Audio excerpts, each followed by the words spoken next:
So one of the individuals was one of the swimmers that saved people in that hurricane. Biden called him, and then they're discharging him. Biden called to thank him. This is a hero that saved people's lives, and then right after that, this guy's going to get discharged. That doesn't make any sense. We've got another constituent that his dad has cancer, all right? And he's trying to get a humanitarian reassignment to be closer to his dad. Only because he's not taking the vaccine, they will not allow him to do a reassignment. Not because he's not qualified, not because of any of these things. So look, I'm glad that it looks like in the NDAA that they're not going to continue to discharge people for not taking the COVID. I'm disappointed that it's not in there, that they're going to get reinstated with back pay. But, I mean, we're heading in the right direction. Now, the other thing I want to talk about quickly is we've got I think you should call it the Pelosi-Schumer spending bill coming up. I've been up here 4 years and I watch this. I mean, this is everything under the sun gets thrown in, and we spend unbelievable amounts of money, and guess what? We all pay higher taxes. We all see our inflation go up. This has got to stop. What we should, this Congress had the ability, I'm on the, pass a budget. We didn't decide, made the decision not to pass a budget. Right? The Democrats made the decision not to pass a budget. So what we shouldn't be doing is passing a big Pelosi bill without going through the budget process. What we ought to do is do a short-term CR sometime into the next Congress and let the next Congress do their job, pass a real budget, and then let's go through the budget. So that's what I think we need to not be continuing to do these ridiculous spending bills. This is a good day for our young men and women in the military. It's a big deal that we chose to stand up and fight for them. And because of our fight that began last week with saying we wouldn't get on the bill unless something happened for our men and women in the military, it's going to happen. So this is a big day. They're going to get their jobs back.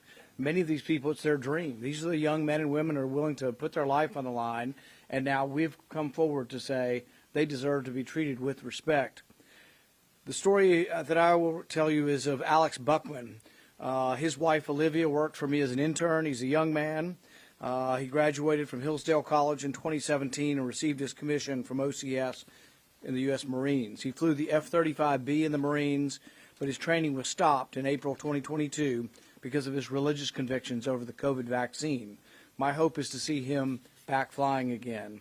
Lieutenant John Bowes, Air Force, an Air Force Academy graduate, one of our elite from North Carolina. He completed one of the U.S. Air Force's most prestigious flight training programs, but he's been removed from flying duty as an F-16 student pilot. These are people we spend millions of dollars training that they've just been casting aside as of no use. These are valuable people. We need them in our military, and we need people to be allowed to have their own freedom.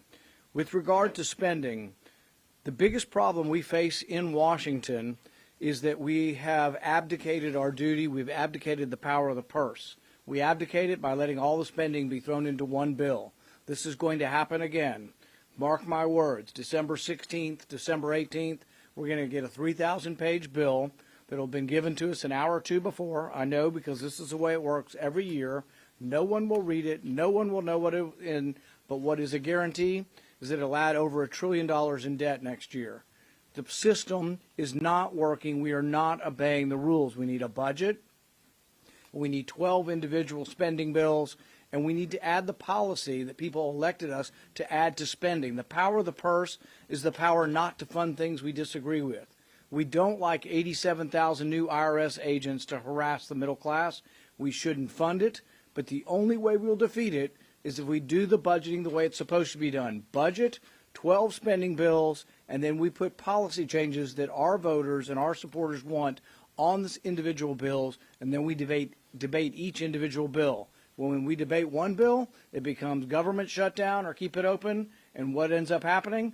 The government always stays open, Republicans always spend more, Democrats spend more, and the deficit and the debt is now $31 trillion. So we are going to insist on budget, spending bills, and the proper procedure for running a country. A Marine.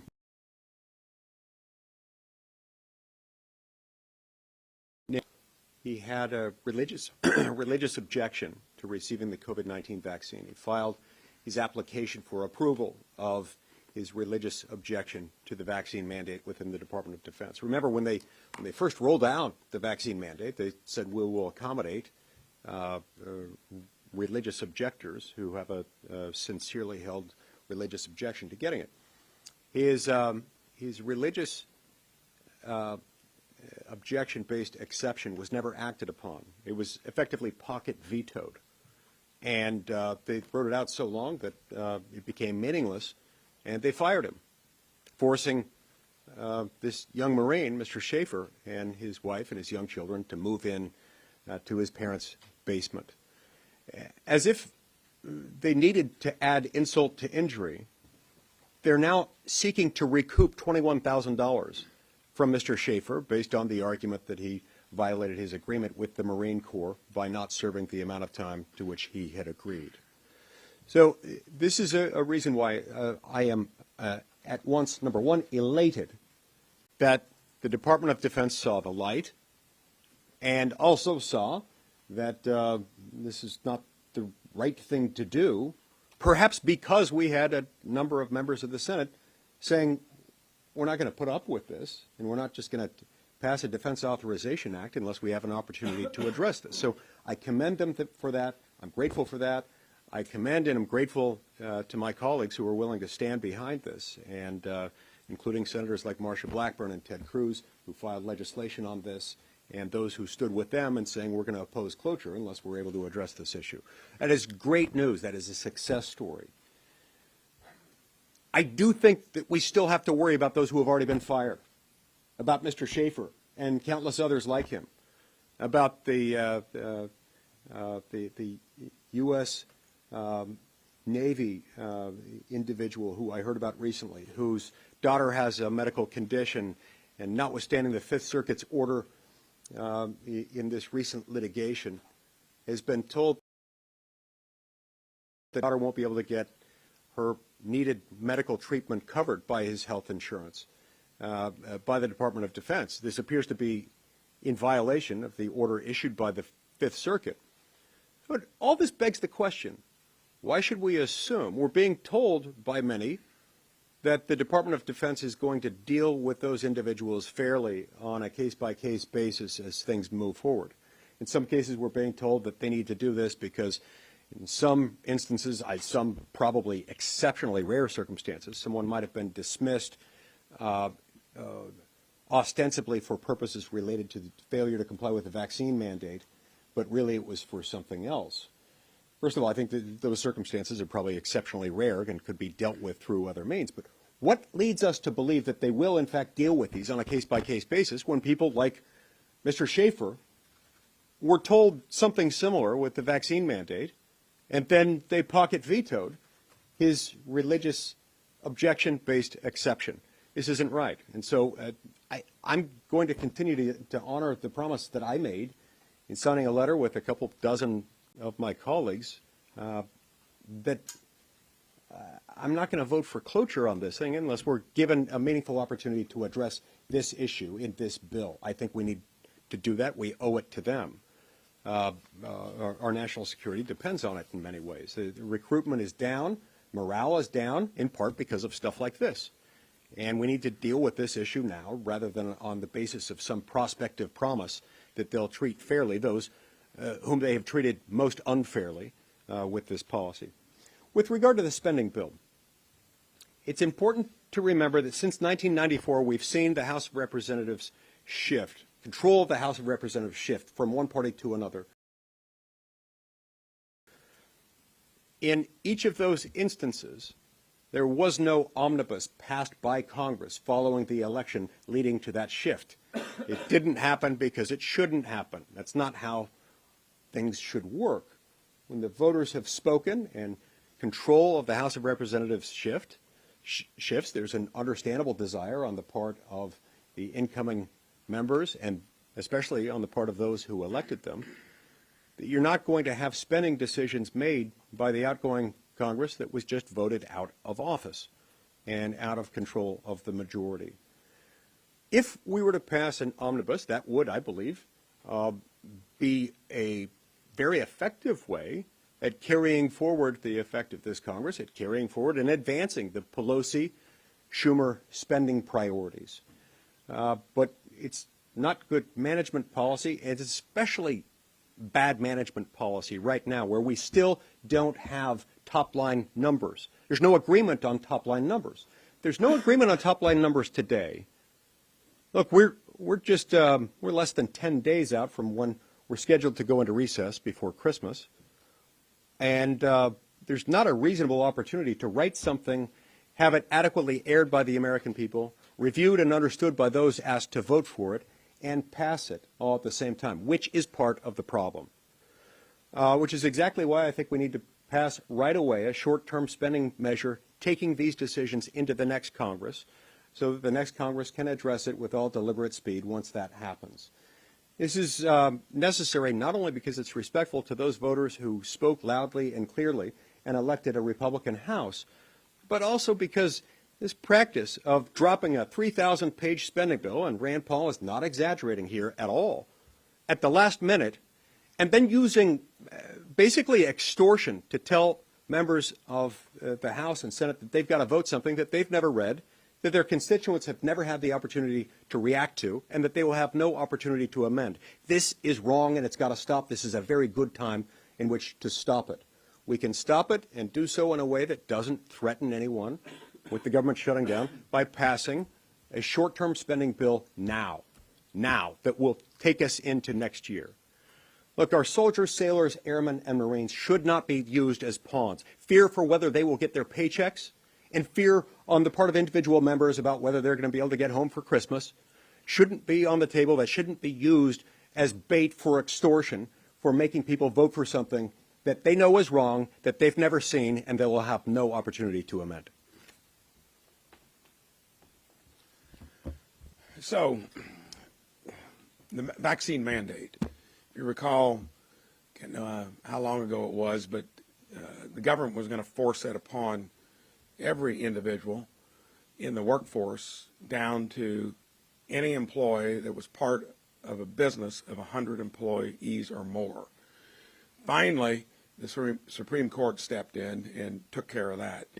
We did, in Congress, exercise the Congressional Review Act. In fact, my office led on that.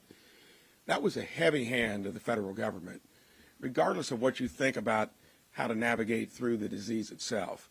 The military, many Hoosiers, it's a very well-represented state in terms of in the military, associated support.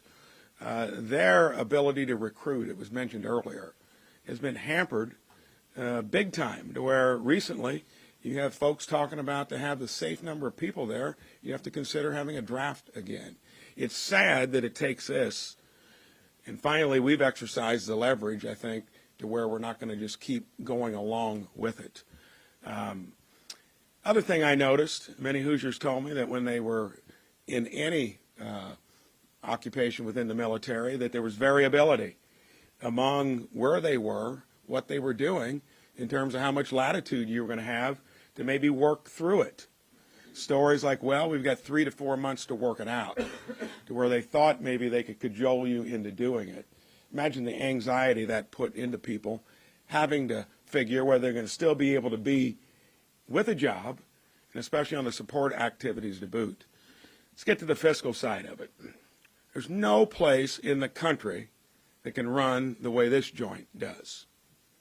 I mean, I'm an appropriator and on the budget committee, double misery. Bernie Sanders gavels us in for a budget hearing where in 2 years we haven't had one discussion on budget mechanics or what we're going to do for the biggest business in the world that so many people look to. It is a broken system. And then you don't even do appropriations on time. Remember, this is something we should have had done September 30th, over a couple months ago. Last year, we didn't get it done until late.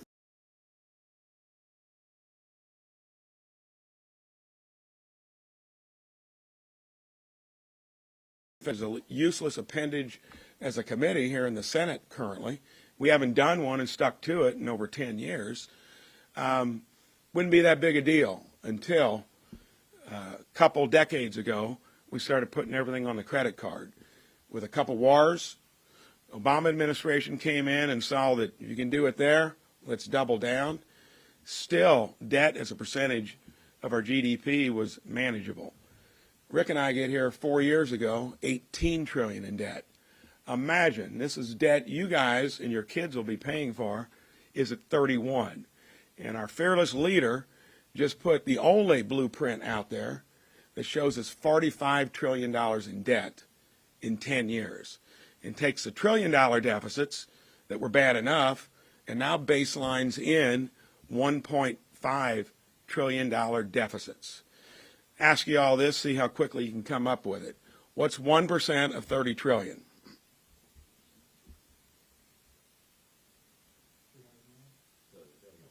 Billion. It's such a big number, no one can spit that out immediately. Take interest rates that have just gone up 3 percentage points and take 3% of 30 trillion. 900 billion.